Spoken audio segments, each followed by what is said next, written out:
Pessoal, tudo bem? Meu nome é Diego Campos e na aula de hoje a gente vai trabalhar o Império Bizantino, beleza? Bora lá aprender mais sobre isso.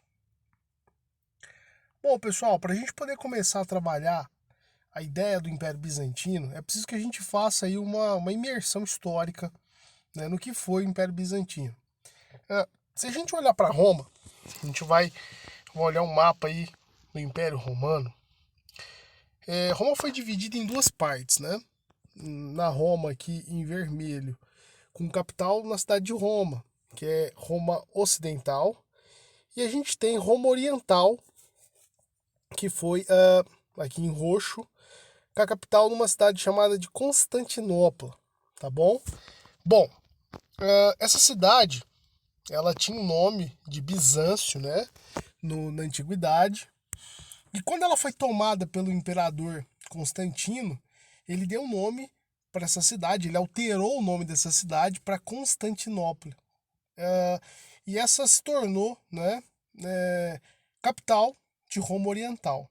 Quando Roma caiu, no ano de 476, Roma Ocidental caiu, se tornou feudalismo, né? Ela foi invadida pelos bárbaros, dando origem aos vários feudos, ao sistema feudal que a gente estudou. Mas o Império Romano Oriental, né, ele não caiu. Ele até sofreu algumas dessas invasões, mas ele não era, digamos assim, o principal destino, objetivo de conquista desses povos bárbaros, que se dirigiram para Roma Ocidental, não Oriental. E aí, galera, o Império Oriental ele acabou se tornando, ou melhor dizendo, ele continuou intacto, só que ele mudou de nome. Né? Em vez da gente chamar ele de Império Romano Oriental, a gente vai trabalhar com o conceito de Império Bizantino. Tranquilo? Então, toda vez que a gente for falar de Império Bizantino, vocês devem se remeter a esse império que é herdeiro, né, de Roma, né, que fazia parte da parte oriental do Império Romano. Beleza?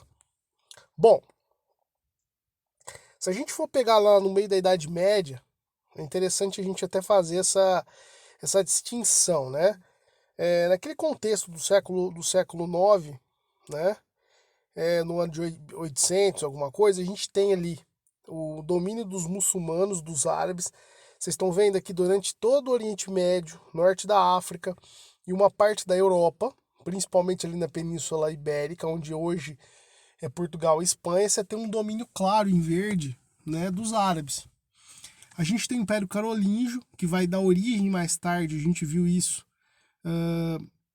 nas aulas anteriores, que vai dar origem ao sistema feudal, ou que deu origem ao sistema feudal. A gente tem ali em roxo, né, o Império Bizantino, né? E esse é um ponto importante para a gente poder começar a nossa reflexão, beleza? Bora lá.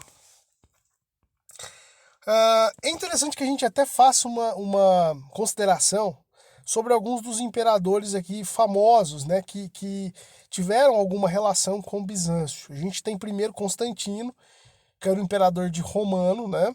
Ele vai ser o primeiro cara que vai transferir a sede do Império de Roma para Constantinopla, tá? Então ele muda a capital, né? Ele sentindo aí a necessidade política, né? Na verdade ele era de origem grega, né? Ele vai mudar para Constantinopla, que naquela época chamava-se Bizâncio ainda, era uma cidade de forte influência grega, tá? Ele vai se tornar cristão e o Constantino, garantir a liberdade de culto do cristianismo no Império Romano.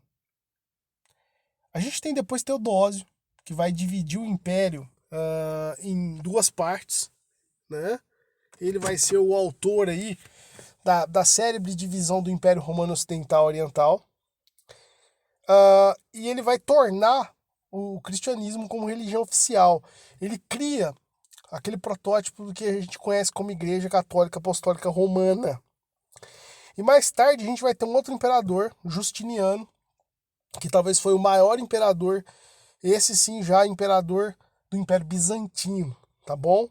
Ele foi o imperador que mais desenvolveu conquistas territoriais, políticas durante dentre todos os imperadores bizantinos que a gente tem notícia. A gente vai trabalhar um pouquinho mais aí as obras de Justiniano. Bom, então se o Império Bizantino ele surge então lá do Constantino, que foi tentar construir uma nova capital para Roma. Na verdade, essa capital já existia, né? Ele vai escolher justamente, galera, a cidade de Bizâncio, que agora a gente vai conhecer como Constantinopla, né? Uma homenagem a ele mesmo, que se chamava Constantino. Em grego significa a cidade do Constantino, Constantinopla. Essa cidade ela já era importante, né?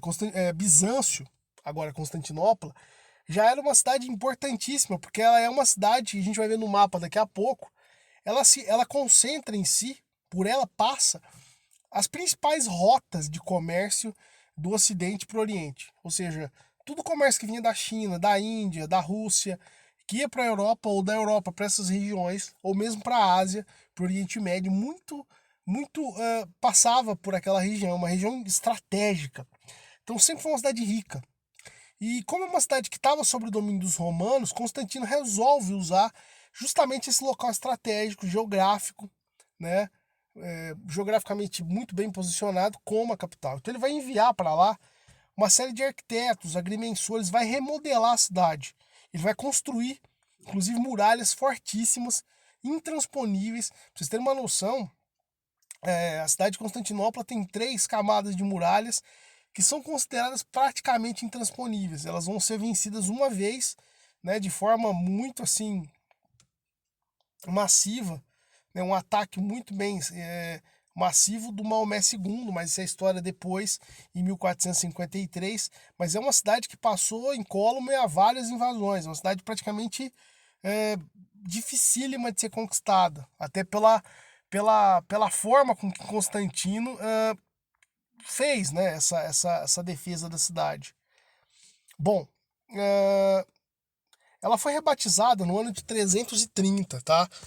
Bizâncio, agora sendo chamado Constantinopla. Isso é uma curiosidade, atualmente ela não chama nem Bizâncio, nem Constantinopla. A cidade ela tem o nome de Istambul e é aí uma cidade lá de um país no Oriente Médio chamado Turquia.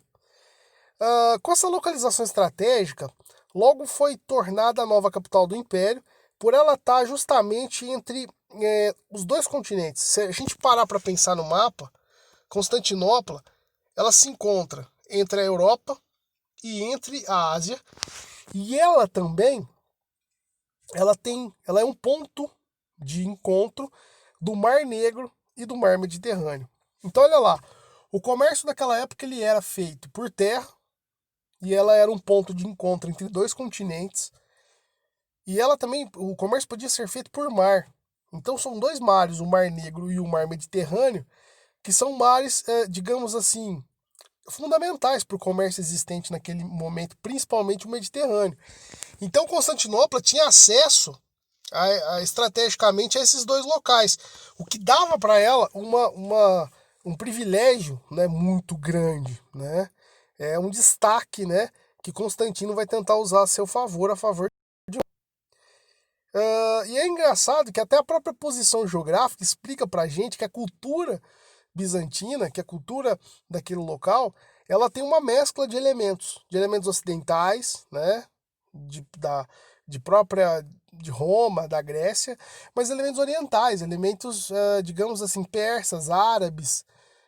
Então é uma mescla. Eles é um povo assim que bebeu muito da cultura de várias regiões do mundo. A língua grega, o respeito ao imperador e à religião cristã eram reflexos da cultura helenística grega. Por outro lado, existia a interferência do Estado na economia e a subordinação da igreja ao Estado, né? Então a gente vai perceber lá, diferentemente do feudalismo, onde a igreja tinha um predomínio sobre os senhores feudais, sobre os reis, aqui não. É o imperador que tem um predomínio, né, sobre a igreja. Tá? É uma questão de mudança aí, né, de perspectiva. E vai ter o aparecimento de algumas heresias que vão marcar a influência da cultura oriental sobre o povo bizantino. A gente vai perceber que a Igreja Católica aqui, por ter essa influência cultural do Oriente, eles vão ter algumas características que vão diferenciar bastante da Igreja Católica lá de Roma. Vamos ver um pouquinho sobre isso, né? Bom, como é que funcionava o Império Bizantino, né? Obviamente, à frente do Estado, o líder ele era chamado, né, conhecido como imperador, né? Mas também podia ser chamado de basileu. Vocês podem encontrar essa palavra. Basicamente a mesma coisa, né? Ele tem um poder absoluto e teocrático. Ele é representante de Deus na Terra. Tel significa Deus, crático é o sistema de governo. Então, é um sistema de governo que mescla a política e a religião, tá? Então, o imperador era visto assim como lá, talvez o faraó no Egito, um representante de Deus. Então, ele era ao mesmo tempo um chefe político, um chefe religioso, acreditando-se inspirado e assistido por Deus. E justamente por ele ser inspirado por Deus, existe uma subordinação da própria igreja ao Estado, ao imperador. E essa prática a gente vai chamar de cesaropapismo.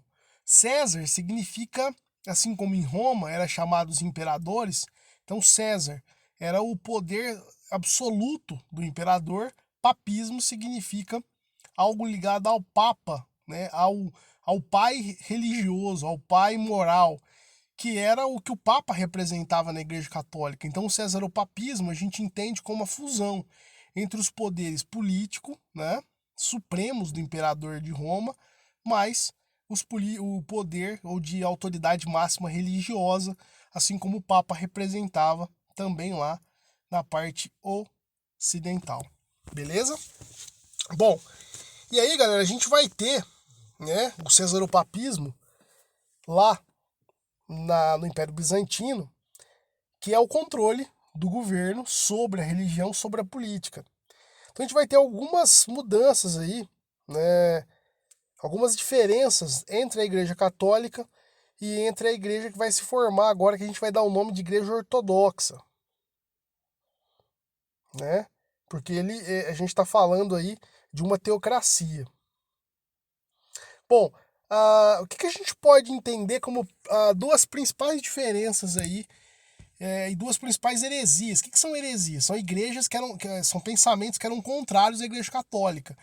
E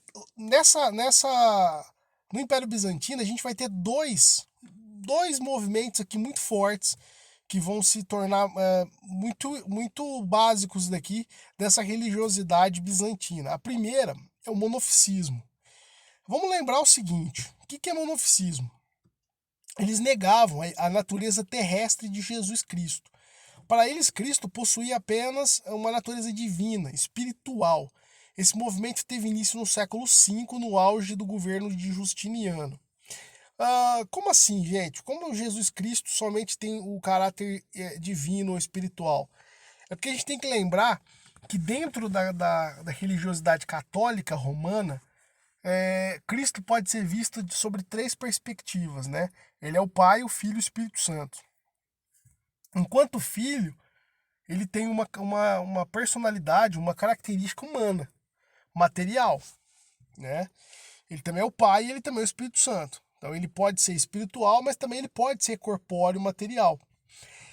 E é justamente esse um ponto de divergência, porque os bizantinos acreditam que não, né? Que ele é somente divino. A outra grande diferença, a outra treta que tem, é o movimento iconoclasta. Ícono significa imagem, clasta significa os quebradores de imagem em grego. E o que esses caras estão entendendo? É um movimento muito forte ali no Império Bizantino. Esses caras, para eles, a ordem era de destruição de imagens de santos. Então vai haver uma proibição do uso delas nos templos bizantinos, né? Vai ter apoio, principalmente no século VIII. O imperador Leão II proibiu o uso de imagens, né? E ele vai ter um grande apoio popular. Então, se a gente vai hoje, por exemplo, numa igreja ortodoxa, que é a igreja católica ortodoxa que se formou no Império Bizantino, a gente não tem imagem de santo. né? Então eles entendem, e havia uma crítica muito forte, inclusive dizendo que os católicos romanos, eles adoravam mais os santos do que propriamente a Deus. Então, isso rolou uma treta muito grande na época, tá bom? Esses são os dois principais pontos aí de divergência. Inclusive, vai rolar até uma treta muito forte, a gente vai chamar de cisma. Em 1054 houve o cisma do Oriente, que nada mais é do que uma separação definitiva entre o cristianismo ocidental e o oriental. Esse rompimento, cara, vai dar origem a duas. Uma já existia, mas vai ficar muito claro, né, a divisão que no Ocidente a gente vai ter a Igreja Cristã Apostólica Romana e a gente vai ter a Igreja Cristã Ortodoxa Grega, né? Então, em Roma, comandada pelo Papa, e a grega, a ortodoxa grega, pelos patriarcas. A gente vai ter até a imagem aqui, né? O Papa da ortodoxa, né? Que na verdade é o patriarca, né? São os patriarcas, os líderes da ortodoxa. A gente tem até uma diferença na cruz, né? Vocês podem ver que a cruz ortodoxa tem uma diferença. O Papa, que é o líder máximo da Igreja Católica Romana. Legal?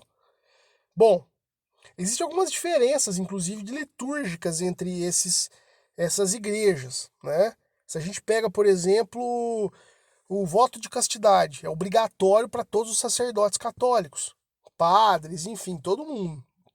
Papa, bispo, cardeal. Já entre os ortodoxos, é opcional para o padre. Existem vários casos de padres que se casam, têm filhos, e ele é obrigatório para o bispo ou para o patriarca.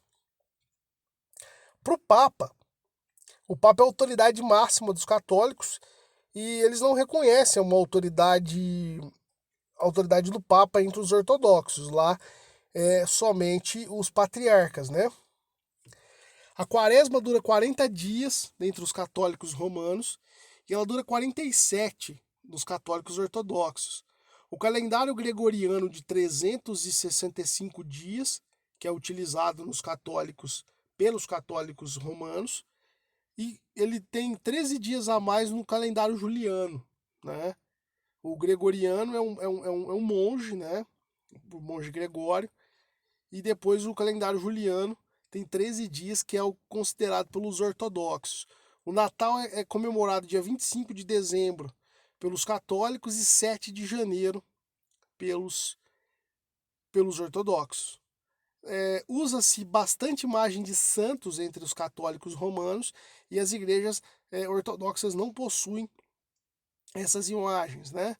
Existem apenas uma barra horizontal na cruz católica romana e existem 3 barras na cruz ortodoxa, tá bom? Sem contar a questão da tríplice trindade no católico romano e o monofisismo, né? Que é a natureza divina de Cristo, somente a divina dentre os ortodoxos, beleza?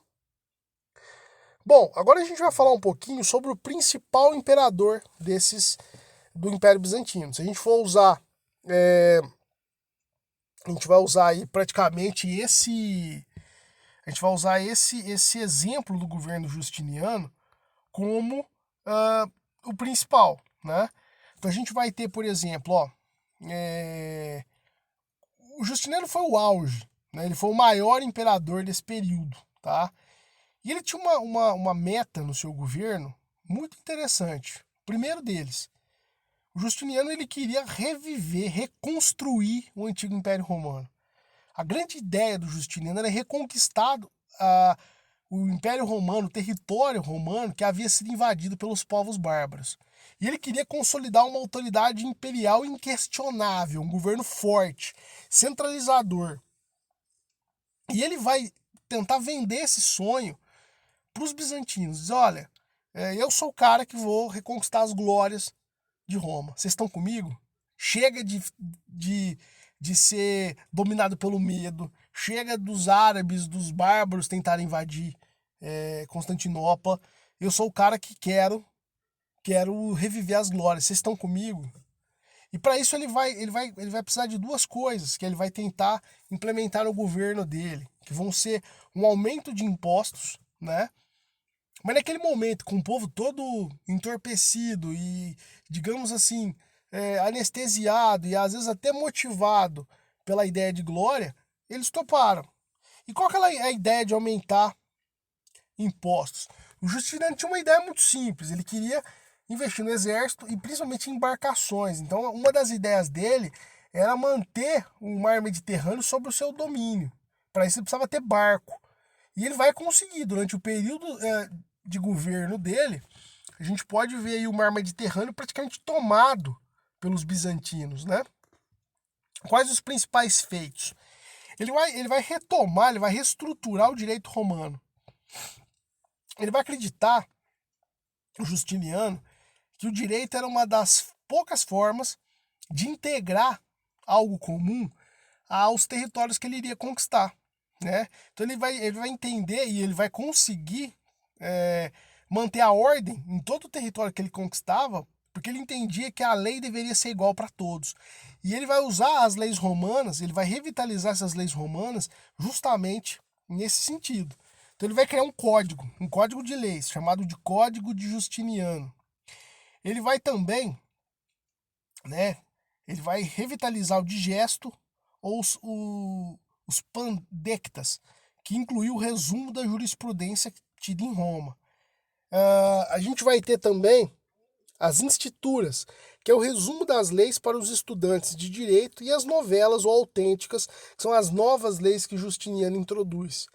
Ele vai ser um cara que vai investir bastante em obras públicas, fortalezas, castelos e principalmente a Basílica de Santa Sofia, que a gente vai falar, uma das obras maravilhosas desse período. E principalmente representar a grandiosidade do Império Bizantino, tá? Ele vai conquistar regiões muito interessantes para a época, por exemplo, a Península da Itália, a Península Ibérica, o norte da África. Então, assim, ele vai tomar a parte toda banhada pelo Mediterrâneo, que havia sido perdida por Roma para os povos bárbaros. Esse mapa a gente consegue ver, visualizar isso de forma muito clara, né? A gente consegue ver o Império antes de Justiniano, essa parte em laranja, né? E a gente vai ver a parte em marrom, o Império, os territórios conquistados por Justiniano. Então a gente vai ter aqui, ó, no norte da África, que foi conquistado, né? Ele ganhou dos vândalos, que era um povo bárbaro que havia tomado esse território de Roma. Ele venceu os lombardos na Itália e ele venceu os visigodos aqui também na região do sul, né, da Península Ibérica. Então você percebe todas as regiões tomadas pelos bizantinos, né, durante o governo de Justiniano. Bom, mas o governo do Justiniano era um governo muito centralizador, né? Ele era muito autoritário, né? E esse era um perfil do próprio Justiniano. Isso ficou muito evidente numa das revoltas mais interessantes e importantes do seu governo, que é a revolta de Nica. O governo do Justiniano, ele era um cara muito estratégico, inteligente, mas era um cara autoritário demais, né? Soberbo até. E o povo começou a ficar insatisfeito com esses impostos caríssimos que estavam sendo cobrados. E a população de Constantinopla, apesar das várias vitórias e do orgulho que estava sendo reconstruído, né, por tentar refazer o Império Romano, eles começaram a ficar insatisfeitos com os impostos cobrados, né? Porque, afinal de contas, os gastos em se manter o império era muito alto. E durante uma competição de biga, né, Justiniano construiu um hipódromo, uma coisa maravilhosa, que abrigava, né, grandes espetáculos. E nesse hipódromo que ele havia construído, como era comum aos domingos, havia uma competição de bigas, uma corrida, né? Bigas, para quem não sabe, é como se fosse uma corrida de charrete, tá? E nessa corrida houve um empate entre dois cavaleiros populares lá na cidade de Constantinopla e dividiu o público em duas grandes torcidas. O imperador decidiu intervir, né? Então ele resolveu dar a vitória a um desses cavaleiros. Só que o povo já estava muito emputecido com o imperador, com o seu autoritarismo, e ficou ainda mais puto quando ele resolveu decidir quem era o vencedor. Obviamente, como a torcida era dividida, metade pode ter gostado, porque ele deu vitória para aquele cavaleiro que eles queriam que ganhasse, mas a outra metade tava puta. Só que tava todo mundo puto porque os impostos estavam altíssimos. Então começou uma revolta dentro do estádio, do hipódromo. E eles começaram a gritar Nika, Nika, que significa vitória em grego. E as tensões explodiram. Começou uma revolta civil contra o Justiniano. E do hipódromo saiu para as ruas. Existiu uma confusão generalizada que tomou conta ou ares de guerra civil. O povo começou a se manifestar e muitos começaram a se colocar contra o exército. E a coisa foi feia, né? Justiniano manda. Houve até.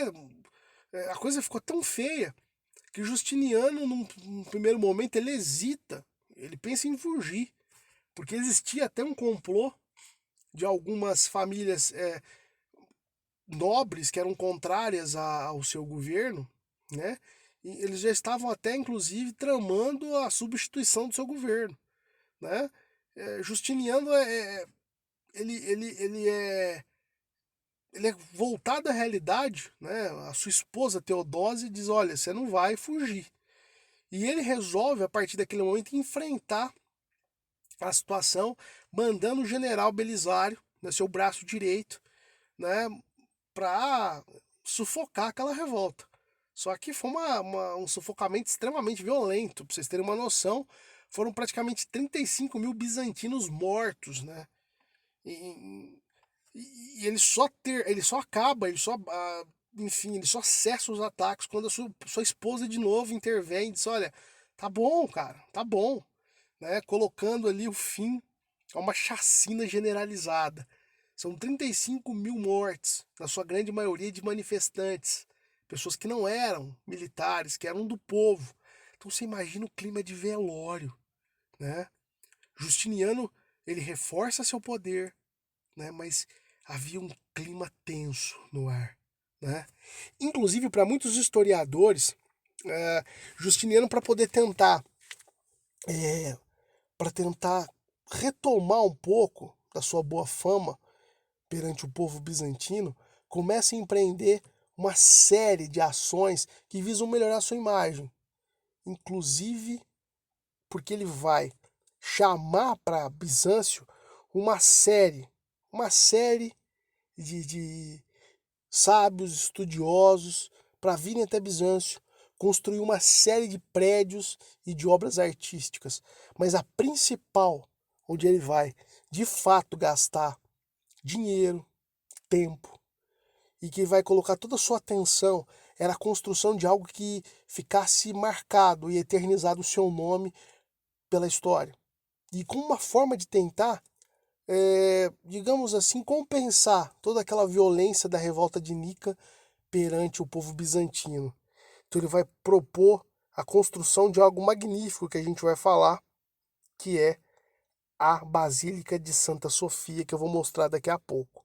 Mas para a gente entender isso, e inclusive entender um pouco da Basílica de Santa Sofia, é preciso que a gente lembre que a cultura bizantina é uma mistura de elementos gregos, romanos, árabes, orientais. Apesar dos bizantinos eles serem herdeiros e mantenedores de muito da cultura romana. Boa parte dos livros de Roma e da própria Grécia, eles só chegaram à posteridade porque eles foram mantidos pelos bizantinos, nas grandes bibliotecas de Constantinopla. Inclusive a arquitetura bizantina, ela vai ser uma arquitetura que vai construir edifícios e prédios usando o melhor dos dois mundos. Então eles vão trazer arquitetos árabes, eles vão conservar boa parte das técnicas romanas e gregas e vão fazer também obras maravilhosas, inclusive a decoração de igrejas. E aí eles vão ter um grande expoente dentro dessa cultura, né, do expoente dessa arquitetura, que é a Basílica de Santa Sofia, essa aqui que nós estamos mostrando. Por que a Basílica de Santa Sofia é um marco? além do seu tamanho, que para a época era imponente, ela vai ser a primeira cúpula de igreja que não vai usar pilastras, colunas. A gente vai ter um espaço interno sem colunas enorme. Né? A Basílica de Santa Sofia, ou conhecida como Hagia Sofia, é um edifício construído entre os anos de 532 a 537. E aí a gente vai lembrar da revolta de Nica.